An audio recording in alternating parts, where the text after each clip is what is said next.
মাঝরাতে হঠাৎ আমার ঘুম ভাঙতেই চেয়ে দেখে আমার ভাই আমার উপরে বসে আছে। আমি ভাইকে জিজ্ঞাসা করলাম, কি রে, তুই না ঘুমিয়েছিলে পাশের ঘরে, হঠাৎ করে আমার উপরে তুই আসলি কি করে? আচ্ছা, তার মানে আমার ভাই, মানে আমারই আপন ভাই, এতদিন মনে মনে আমাকে বুক করতে চেয়েছিল। ওর নজর কি তাহলে আমার দিকে ছিল? বন্ধুরা, আজকের গল্পটা তোমাদের খুবই ভালো লাগবে, আর এই গল্পটার জন্য তোমরা আমাকে অনেকেই রিকোয়েস্ট করেছিলেন। ওহে আমার প্রাণপ্রিয় কাছের বন্ধুরা, তোমরা সবাই কেমন আছো? আমার পরাণের বন্ধুরা, তোমাদের জন্য আরও একটি নতুন গল্প নিয়ে হাজির হয়ে গেলাম। বন্ধুরা, আমার নাম হচ্ছে সুনন্দা। আসলে বলতে গেলে আমার মা বাবা আমার 10 বছর বয়স থাকাকালীন তারা মারা যায়। আমার মা বাবা বলতে আমি আমার ভাইকে বুঝি। কেননা এই ভাই আমাকে বড় করেছে, ভাই আমাকে মানুষ করেছে, ভাই আমার কোনো কিছুর অভাব দেয়নি। ভাই আমার সুখের জন্য বা আমাকে মানুষের মতো মানুষ করার জন্য এখনও সে বিয়ে করে নাই। এক কথায় আমাকে সে অনেক বেশি ভালোবাসে, সত্যি অনেক বেশি ভালোবাসে। আসলে তোমাদেরকে কি করে বলি বন্ধুরা, আমার যে মা পৃথিবীতে বেঁচে নেই এটা আমার কখনই মনে হয় না। তাছাড়া আমার যে বাবাও বেঁচে নেই এটাও আমার কখনো মনে হয় না। বড় ভাই আমাকে এত আদর যত্ন করে মানুষ করেছে। তো আমরা আসলে ঢাকা শহরের সাভারে থাকি। আমার ভাই, আমি যতটুকু জানি, সে গার্মেন্টসে চাকরি করে, গার্মেন্টসের সুপারভাইজার। মোটামুটি ভালো একটা পোস্টে, আগে অপারেটর পোস্টে ছিল, এখন সে গার্মেন্টসের সুপারভাইজার হিসেবে সে চাকরি করে। মোটামুটি বলতে গেলে ভালো টাকা পয়সা ইনকাম করে। তো আমরা আসলে এক বাসাতেই থাকি, ভাই বোন পরিচয় দিয়েই আমরা একসঙ্গে থাকি। তো বন্ধুরা, আসলে ঢাকা শহরে বাসা ভাড়া পাওয়া খুবই কষ্টের একটা ব্যাপার। আসলে আপনি যদি বলেন যে আপনি স্বামী স্ত্রী, তাহলে বাসা দেখবেন আপনার জন্য অভাব নেই। কিন্তু আপনি যদি ব্যাচেলর বাসা ভাড়া নিতে চান, তখন দেখবেন আপনি কিন্তু বাসা খুঁজে পাচ্ছেন না। অথবা আমরা যে ভাই বোন পরিচয় দিলেও কিন্তু আমরা বাসা খুঁজে পাই না। অনেক বাসা দেখেছি, তো শেষমেশ একটা বাসা পেয়েছি। এই বাসাতেই আমাদের থাকা খাওয়া সবকিছু, ভিতরের সবকিছু অ্যাডজাস্ট। রুমের ভাড়া হচ্ছে প্রায় 7,000 টাকা, আর একটি মাত্র বেডরুম। তো বন্ধুরা, আসলে আমার ভাইয়ের মন মাইন্ড একটু অন্যরকম। সে আসলে কখনোই আমার দিকে ওইভাবে তাকায় না। ভাইয়া বাজার টাজার করে আনে, আমি রান্না বান্না করি, সবকিছু আমিই করি। আর আমার রান্না ভাইয়ার কাছে অনেক বেশি ভাল লাগে, যা একেবারেই অতুলনীয়। ভাইয়া তো মাঝে মাঝে বলে, তুই যেদিন আমাকে ছেড়ে পরের ঘরে বিয়ে করে চলে যাবি, তখন আমি এত মজার খাবো কি করে? আমিও ভাইয়াকে বলি, আমি তোমাকে ভাবি না এনে দিয়ে কোথাও যাচ্ছি না। আগে তোমাকে ভাবি এনে দিব, আর তারপরেই আমি যাব। তার আগে আমি কোথাও যাচ্ছি না। আসলে বন্ধুরা, তোমাদের কি আর কি বলবো। একদিন হঠাৎ করে আমার ভাইয়া মাঝরাতে আসলা। ভাইয়া সবসময় নেশা পানি করে না, কিন্তু ওই দেখা যায় বন্ধু বান্ধবের সঙ্গে চলাফেরা করতে গেলে তখন একটু একটু তো এরকম খেতে হয়, তাই না? তো একদিন ভাইয়া রাত 12টায় কোথা থেকে যেন আসলো, একটু মাতাল অবস্থায়। তো আমি ভাইয়াকে বললাম, ভাইয়া তুই নিচে শুবি নাকি উপরে শুবি? ভাইয়া বলল, না আমি নিচে শুই, তুই উপরে শো। তো আমি আর কোনো কিছু না বলে আমি ঘুমিয়ে পড়লাম। এরপর আমি দেখতে পেলাম যে মাঝরাতে হঠাৎ করে আমার ঘুমটা ভেঙে গেল। ঘুম ভেঙে দেখি আমার আপন ভাই মাঝরাতে আমার উপরে। আমি ভাইয়াকে বললাম, ভাইয়া তুই হঠাৎ করে আমার উপরে? ভাইয়া বলছে, ওহ, তোর উপরে চলে এসেছি। না রে, আমি তো তুমি টের পাইনি, একদমই বুঝতে পারিনি, তুই কোনো কিছু মনে করিস না। তো আমি ভাইয়াকে বললাম, না। আসলে বন্ধুরা, ভাইয়া তখনও আমার সঙ্গে খুবই ভালো একটা অবস্থানে ছিল। আসলে গ্রামের বাড়িতে তেমন কোনো আত্মীয় স্বজন নেই। আমাদের চাচা চাচি তারা সবাই আছে, কিন্তু মা বাবা মরে যাওয়ার পর আমাদের সম্পত্তি তারা সব কিছু দখল করে নেয়। আমাদেরকে কিছু টাকা পয়সা হাতে ধরিয়ে দিয়ে আমার বাবার ভিটে মাটি জমি জমা যা কিছু আছে সব কিছু তারা দখল করে নেয়। আর কিছু ছিল সেগুলো বাবার চিকিৎসার দোহাই দিয়ে তাদের নামে লিখে নেয়। বলতে গেলে আমরা এখন অর্থশূন্য। আমাদের গ্রামে বাড়ি নেই, জমি জমা কোনো কিছু নেই। এখন দেখা শহরে চাকরি করে আমরা বেঁচে থাকি। ভাইয়ার একা ইনকাম দিয়ে আমাদের সংসার কথা মোটামুটি চলে, কিন্তু আমরা কোনো টাকা পয়সা ইনকাম করতে পারি না, জমাতে পারি না। একদিন আমি ভাইয়াকে বললাম, আমার ভাইয়ার নাম আছে রিপন। আমি ভাইয়াকে বললাম, রিপন ভাইয়া দেখো, তুমি তো একা একা ইনকাম করছো, আসলে অনেক টাকা পয়সা ইনকাম করছো, তোমার একার টাকা দিয়ে আর কতদিন চলবো? এভাবে কি সংসার চলে যায় নাকি? আসলে আমাদের তো বাড়ি, নিজস্ব জায়গা জমি দরকার, এবং আমরা সেখানে বাড়ি গাড়ি করব, এটা তো দরকার। আমরা তো আর সারা জীবন এভাবে ভাড়া বাসায় থাকতে পারবো না। তারপর আর সাগর ভাই আমাকে বলছে, হেরে তাতে অবশ্যই তুই ঠিকই বলেছিস। আসলে এইভাবে ভাড়া বাসায় তো সারা জীবন থাকতে পারবো না। আর তাছাড়া তোমার বিয়ে শাদী দিতে গেলেও তো মনে করিস একটা বাড়ির দরকার, ভাড়া বাসাতে তোকে বিয়ে শাড়ি দিতে পারবো না। আমি ভাইয়াকে বললাম, শুধু কি আমার বিয়ে? তোমাকে বিয়ে শাদী করতে হবে। এভাবে ভাড়া বাসায় থাকলে তোমাকেও কোনো মেয়ে বিয়ে করবে না। তখন আমার ভাইয়া বলতেছে, আমার হিসেব অন্যটা, গার্মেন্টসে অনেক মেয়ে আছে, যে কোনো একটা ধরে নিয়ে আসলাম। আমার হিসাব বাদ দে, তোর জন্য আমার যত চিন্তা।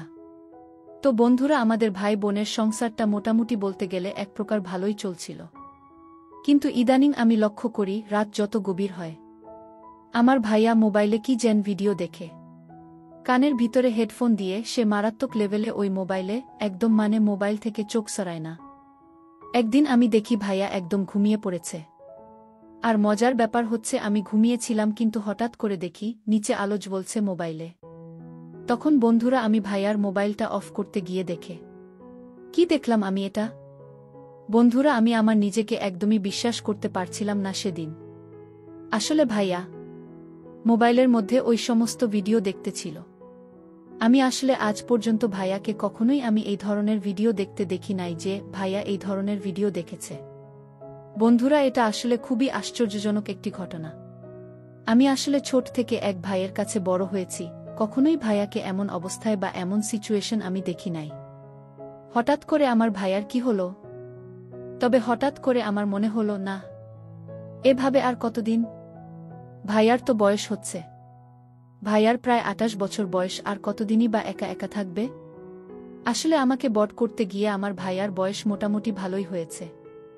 আমি যতটুকু জানি, গার্মেন্টসে অনেক মেয়ে, আমার ভাইয়া যেহেতু সুপারভাইজার, অনেকেই তাকে প্রেমের অফার দিয়েছে। কিন্তু ভাইয়া সেগুলো রিজেক্ট করে দেয়া। কেননা মেয়ে মানুষের পিছে ঘুরতে গেলে তো টাকার প্রয়োজন। টাকা পয়সা খরচ হবে বলে ভাইয়া কখনো একটা প্রেম ভালোবাসার কোনো কিছুই কিন্তু সে করে না, শুধুমাত্র আমার জন্য। না, এভাবে তো আর কষ্ট করে থাকা যায় না। ভাইয়াকে একটা বিয়ে শাদী দিতে হবে। আমি মনে মনে পাত্র দেখতে শুরু করলাম। আমি আসলে রাস্তায় যাকে পাই বা যেখানেই আমার স্কুলের ফ্রেন্ড, আমি সবার সঙ্গে যোগাযোগ করতে শুরু করলাম। তো পরের দিন রাতে আবারও দেখতে পেলাম আমরা দুই ভাইবোন একসঙ্গে ভাত খেয়ে গেলাম। সকালবেলা ভাইয়ের আবার অফিস আছে। ভাইয়া বলল ভাইয়াকে যে না আমি ঘুম থেকে ডেকে দেই। ইদানিং সে রাতে মোবাইলে গেম খেলে, ভিডিও দেখে, তারপর আবার কি সব ভিডিও ওয়েবসাইট থেকে ওই সমস্ত ফালতু ভিডিওগুলো দেখে।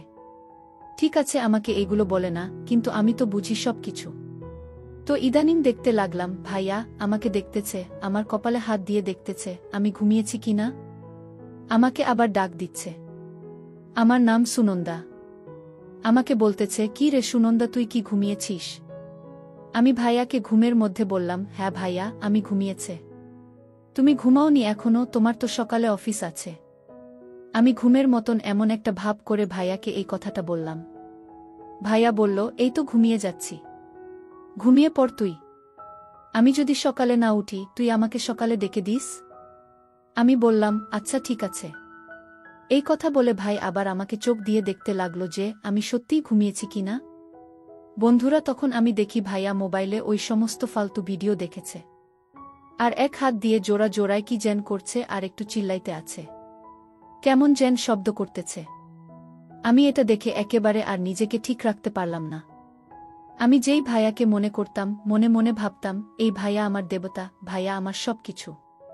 আজকে ভাইয়া এমন একটা পরিণতি দেখে একদিকে ভাইয়ার প্রতি আমার ঘেন্না জমতে লাগল, আবার অন্যদিকে ভাইয়ার প্রতি আমার একটা করুণা অনুভব হল, যে সত্যিই ভাইয়া তো আজকে আমার জন্যই এই কাজটা করছে।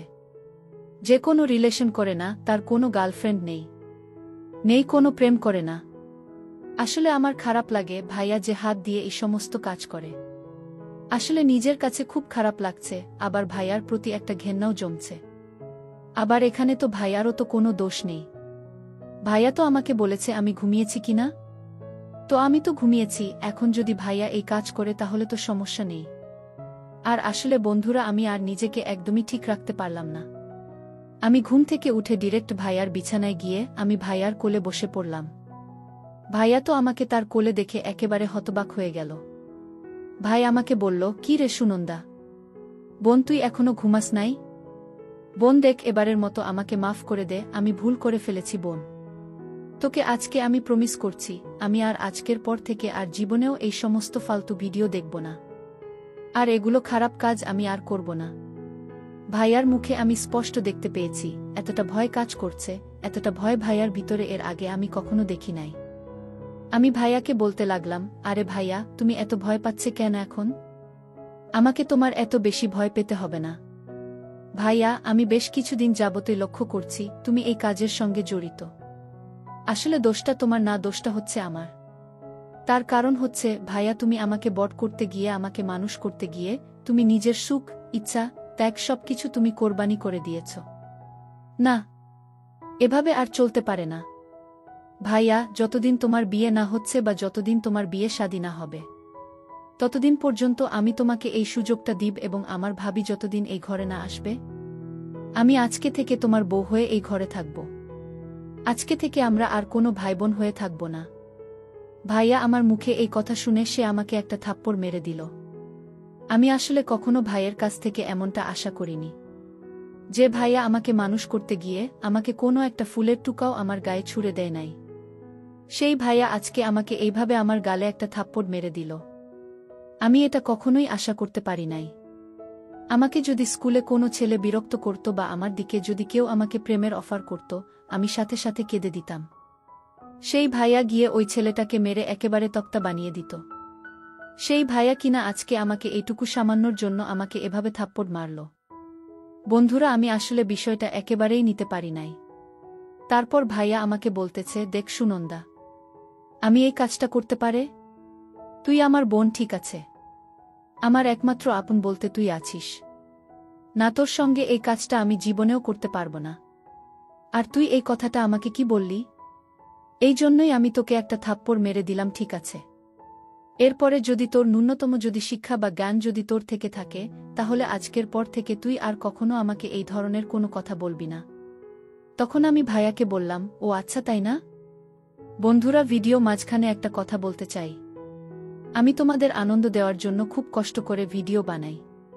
তাই তোমাদের কাছে অনুরোধ থাকবে, অবশ্যই এই ভিডিওটি দেখে একটি লাইক করবে এবং আমার চ্যানেলটি সাবস্ক্রাইব করে পাশে থাকবে। তুমি যে প্রতিদিন এই যে আমি ঘুমিয়ে যাওয়ার পর মোবাইলে এই সমস্ত ফালতু ভিডিও দেখো, তখন বুঝি অন্যায় কাজ করো না। তারপরে তোমার তো এখন বিয়ের বয়স পার হয়ে যাচ্ছে। তোমার তো এতদিনে আমার মতো একটা ছেলে মেয়ে থাকার কথা। তুমি প্রতিদিন রাতে এ হাত দিয়ে এই সমস্ত কাজ করে ভাইয়া, তুমি তো একেবারেই নষ্ট করে দিচ্ছ। না, আমি তোমার এই অন্যায় কাজ আর মেনে নিতে পারবো না। আমি তোমার এই কাজ আর কখনোই মেনে নিতে পারবো না। দেখো ভাইয়া, আজকে আমার দেহে প্রাণ থাকুক বা না থাকুক, আজকে তোমাকে আমার সঙ্গে এই কাজটা করতে হবে। আমি তোমাকে শান্তি দিব, আর আজকের থেকে আমরা স্বামী স্ত্রী হিসাবে এই ঘরে থাকব। আমরা রুমে কি করব না করব, এটা একান্তই আমার ব্যক্তিগত জিনিস। এটা বাইরের মানুষ কোনো ভাবে জানবে না। দেখো ভাইয়া, এই যে আমরা এই ঢাকা শহরে থাকি, এখানে কি আমাদের মামা, চাচা, আত্মীয় স্বজন কেউ আছে? কেউ তো নেই। আরে আমাদের তো কেউ চিনে না। তুমি আর আমি যদি একসঙ্গে ওই কাজগুলো করি, আমাদের তো কেউ বুঝতেই পারবে না। দেখো ভাইয়া, তোমারও বিয়ে শাদী সঠিক সময়ে হবে না, আর আমারও হবে না। কারণ আমাদের হাতে টাকা নাই, আসলে নাই আমাদের নিজেদের বাড়ি। আমাদেরকে কে বিয়ে করবে? দেখো ভাইয়া, আমাদের বিয়ে শাদী হোক বা না হোক, আজকে থেকে আমি আমার মনকে বলে দিলাম, তুমি আমার হাজব্যান্ড, আমি তোমার স্ত্রী। এর চাইতে বড় কিছু আমি আর পৃথিবীতে বলতে পারি না। তো বন্ধুরা, আমরা মনে মনে সিদ্ধান্ত নিলাম এটা।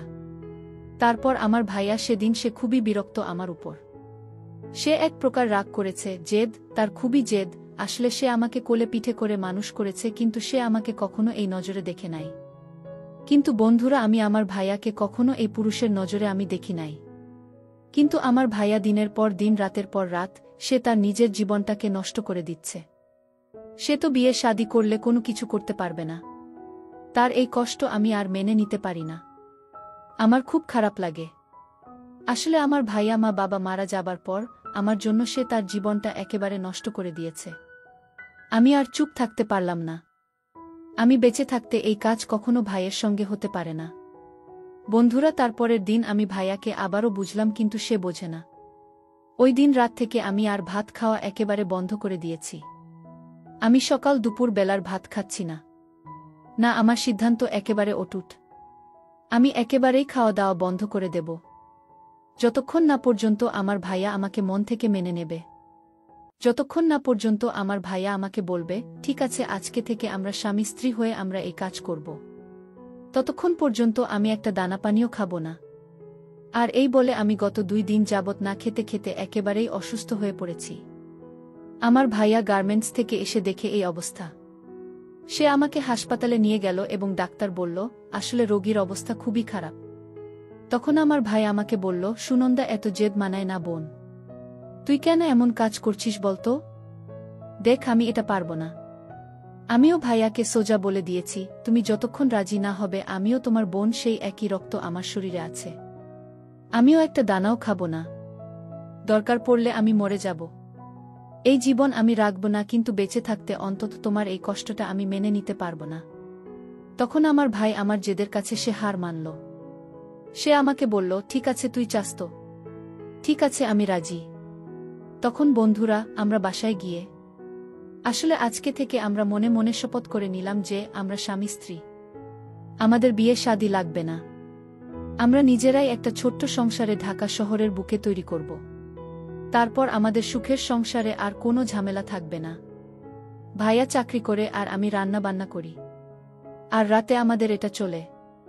সেহেতু এখন আর কোনো বাধাগ্রস্ত কোনো কিছু নেই। এখন আমাদের একটা সুন্দর একটা সংসার চলছে। ও, আর একটা কথা তোমাদের বলে দিই, ভাই কিন্তু আমার নিজের আপন ভাই না। সে আমার সৎ ভাই, এই জন্য কিন্তু এটা সম্ভব হয়েছে। আর আপন ভাই হলে কিন্তু এটা কখনোই সম্ভব হতো না। কেননা আমার মা বাবা আসলে ছোটবেলায় মারা গিয়েছিল। তখন আসলে ছোটবেলা থেকে আমাকে কোলে পিঠে করে মানুষ করেছে। কিন্তু সে আমার সৎ ভাই হলেও আমার দিকে কখনোই ওই নজর দেয় নাই। এরকম একটা বিশ্বস্ত মানুষ সত্যিই খুবই প্রয়োজন। তো বন্ধুরা, তোমাদের লাইফে এরকম কার কার ঘটনা আছে? অবশ্যই তোমরা কমেন্ট করে আমাকে জানাতে পারো। আর আজকের গল্পটি তোমাদের কাছে কেমন লাগলো অবশ্যই আমাকে কমেন্ট করে তোমরা বলতে পারো। এই ধরনের যদি তোমরা আরও বেশি বেশি ভিডিও পেতে চাও, তাহলে কি করতে হবে? এই চ্যানেলটিকে সাবস্ক্রাইব করে দিতে হবে। বন্ধুরা, তাহলে আমি আরও উৎসাহ পাব, তোমাদেরকে এই ধরনের গল্প আরও বেশি বেশি নিয়ে আসতে পারব। তোমরা যারা দেশ বিদেশ থেকে আজকের ভিডিওটি দেখছো, সবাইকে অনেক বেশি ধন্যবাদ। আর সবাই ভালো থাকবে, সুস্থ থাকবে, সবার জন্য দোয়া রইল।